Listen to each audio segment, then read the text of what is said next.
Sementara kita lihat ya dari tabel yang di atas. Oh iya benar, Abel di 100, Saskia di 95, terus Milia ketiga, dan Jody ke 80. Nah ini sangat membantu buat teman-teman guru mungkin untuk melakukan peringkatan, itu bisa menggunakan sort by dalam Excel-nya, sehingga teman-teman guru bisa langsung ngelihat dari urutan terbesar terkecilnya. Gitu ya. Kalau misalkan datanya banyak gitu ya, kan kalau misalkan apa, ini kebetulan dataku cuma 4 aja.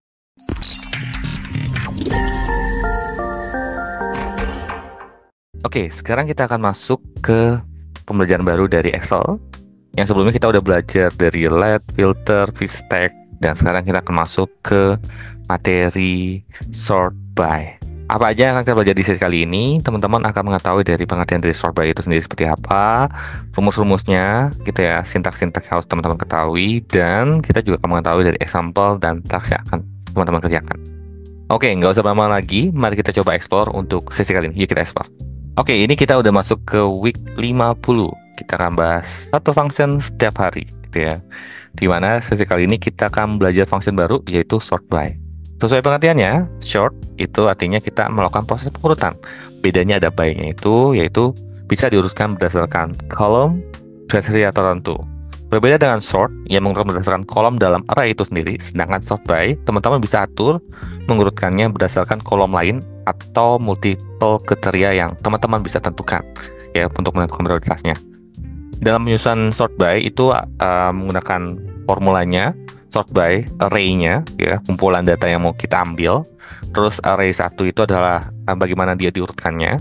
Terus array 2 dan seterusnya. Sort ordernya ada 2, ascending dan descending gitu ya. Ascending itu 1, descending itu -1 gitu ya. Nanti kita juga akan bahas di kali ini. Nah, contohnya di example di bawah. Di sini kita ada kolom A, kolom B, dan kolom C ya, data C gitu. Kita ganti aja kolom C di sini. Ya. Dan kita di challenge untuk coba urutkan berdasarkan kolom B secara ascending. Nah, penulisan rumus ini adalah teman-teman ketikkan saja di sini sort by gitu ya. Sort by ya, terus kita select dari B14 sampai D16. Kemudian kita tentukan indikator dalam melakukan pengurutan. Kalau misalkan kaitan kali ini adalah kolom B, berarti kita akan select variabel di dalam kolom B. Kemudian kita pilih secara ascending, yaitu kita ketik 1. Makanya dia akan diurutkan secara ascending. Kalau misalnya teman perhatikan, dia mulai dari 32, 40, dan 90. Urutannya dari terkecil ke terbesar. Itu that's why ditulisnya 1. Tapi kalau misalkan diurutkan secara descending, kita tinggal ganti aja di sini jadi -1. Dia akan urutkan dari yang terbesar ke terkecil. Seperti itu. Di sesi kali ini kita akan ada dua teks gitu ya, yaitu membuat ranking berdasarkan penilaian skor. Yang kedua adalah peringkatan industri retail gitu ya, kayak gimana. Mari kita coba cek untuk setiap tasknya. Yuk kita cek. Dari teks 1 itu kita ada data seperti berikut ini, aku perbesar. Ya, gunakan apa yang teman-teman sudah pelajari untuk melakukan peringkatan data nilai siswa berdasarkan tabel penilaian di bawah. Jadi ada nama, gitu ya, terus ada hasil ujiannya, matematika, fisika, dan total nilainya secara rata-rata. Terus kita mau rutin berdasarkan rankingnya. Misalkan kalau matematika siapa sih yang tertinggi, fisika siapa, terus rata-ratanya pada kira siapa. Mari kita coba jawab dari setiap pertanyaan yang ada. Yuk kita coba jawab. Nah, di matematika kita bisa atur pertama dari sort by, kita ketikkan dulu. Terus pertama kita kan ambilnya name aja. Ya, berarti kita select di array-nya adalah name. Cuman di by array-nya kita atur matematika di sini. Kemudian kita mau secara descending, secara dari yang terbesar ke terkecil. Berarti kita tulis -1. Nanti kita tutup dan tara. Kita lihat ya dari tabel yang di atas. Oh iya benar, Abel di 100, Saskia di 95, terus Milia ketiga, dan Jody ke 80. Nah, ini sangat membantu buat teman-teman guru mungkin untuk melakukan peringkatan. Itu bisa menggunakan sort by dalam Excel-nya, sehingga teman-teman guru bisa langsung ngelihat dari urutan terbesar terkecilnya gitu ya. Kalau misalkan datanya banyak gitu ya.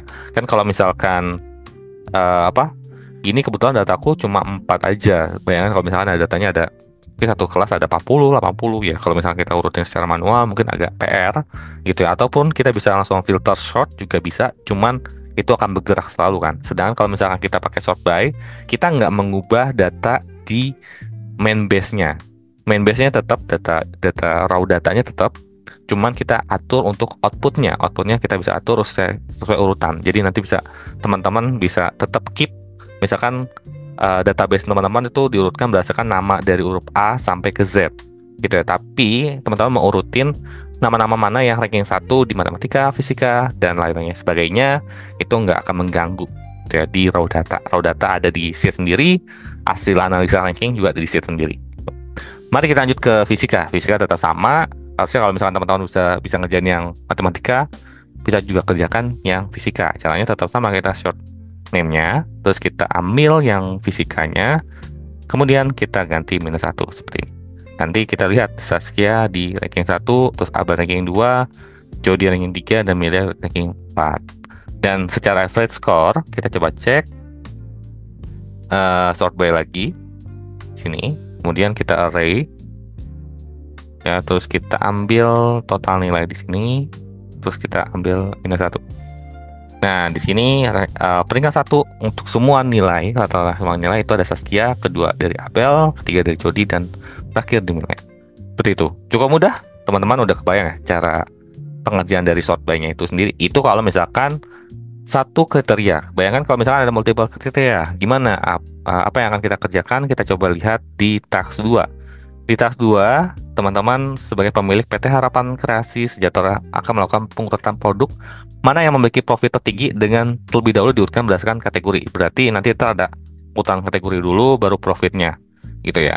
Caranya gimana? Cukup mudah, teman-teman tinggal ketikkan sort by, kemudian ambil value yang mau array ya, array-nya mau kita retrieve untuk ditampilkan di bawah sini. Kemudian kita urutkan dulu dari kategori dulu, baru profit. Berarti kita di sini diurutkan berdasarkan dari huruf besar ke huruf kecil. Berarti kita urutkan apa? Ascending kan? Ya, jadi kita bisa milih 1 di sini. Kemudian di profit, kita urutkan dari yang terbesar kan? Berarti kita tulis -1 dan tutup. Nah, kalau misalkan teman-teman perhatikan, ini dia kategori dimulai dari aksesoris dulu, huruf A. Terus dari profit diurutin dari 300, 220, dan 120. Kemudian dari A apa? Suku kata berikutnya adalah F. Jadi fashion akan muncul di sini dan dimulai dari profit terbesar ke terkecil. Gimana? Cukup mudah bukan? Aplikatif dari sort by. Nah, teman-teman bisa gali lagi secara fungsionalitas di sekitar teman-teman, bagian teman-teman sudah bekerja maupun yang masih sekolah atau masih mahasiswa. Semoga apa yang aku bagikan bermanfaat buat teman-teman. Sekian dari aku untuk sesi kali ini. Sampai ketemu di sesi selanjutnya. See ya. Thank you buat teman-teman yang udah nonton dari awal sampai akhir. Semoga apa yang aku bagikan bermanfaat buat teman-teman gunakan. Jika teman-teman ada pertanyaan, boleh drop di komen di bawah. Ya, jangan lupa like and subscribe. Gitu ya. Setiap hari Senin kita akan selalu update terkait pembelajaran Excel. So, tetap stay tune. Kalau misalkan ada feedback materi yang mau kita bahas juga, boleh drop juga di komen. Sekian dari aku untuk sesi kali ini. Sampai ketemu di sesi selanjutnya. See ya.